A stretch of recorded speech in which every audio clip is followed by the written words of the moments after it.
আসানসোলের রানীগঞ্জ শিল্পাঞ্চলে মাঝে মাঝে ইডি সিবিআই আসছে কয়লা বালি কেলেঙ্কারি তদন্ত করতে।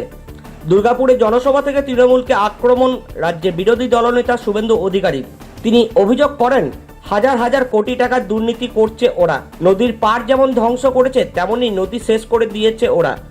একটা ঘাট যদি বৈধ হয় তাহলে 100টা ঘাট অবৈধ, আর সেই ঘাটগুলি চালাচ্ছে মাফিয়াদের সাথে তৃণমূলের নেতারা। এদিনের জনসভাটি দুর্গাপুর পূর্ব বিধানসভার বিজেপি প্রার্থী চন্দ্রশেখর বন্দ্যোপাধ্যায়ের সমর্থনে ফুলঝোর মোড়ে হয়।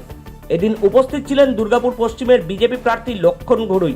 নন্দীগ্রামে আইএসএফ প্রার্থীর সঙ্গে তৃণমূল নেতার ভিডিও ভাইরাল নিয়েও শুভেন্দু অধিকারী অভিযোগ করেন তৃণমূল সবাইকে কিনে নিতে চাইছে, তৃণমূল নির্বাচনে হারবে তাই অবৈধ উপায় নেওয়ার চেষ্টা করছে বলে জানান শুভেন্দু অধিকারী।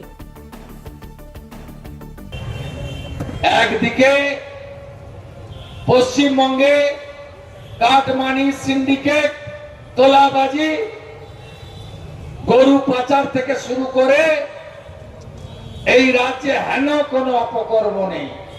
মাঝে মাঝেই দুর্গাপুর, বারাবণী, রানীগঞ্জে ইডির লোকেরা আসছে। কেন আসছে? একদিকে বিখ্যাত কয়লা কেলেঙ্কারি,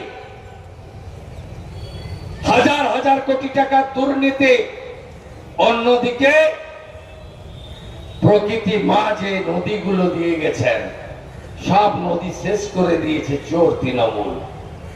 বেড় নেই, পাড় নেই, সারা রাত্রি ধরে নদীগুলোর উপর কি বিভৎস অত্যাচার।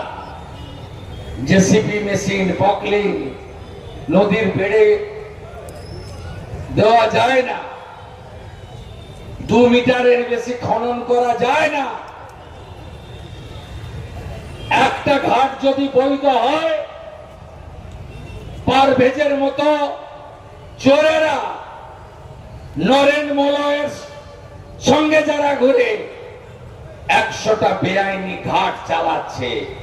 হিসাব 75-25 রাখছে লোকাল তৃণমূল, পুলিশ, কিছু বাছাই করা সিভিক, আর 75 সোজা চলে যাচ্ছে পুলিশি পাওয়ারায় কালীঘাটে।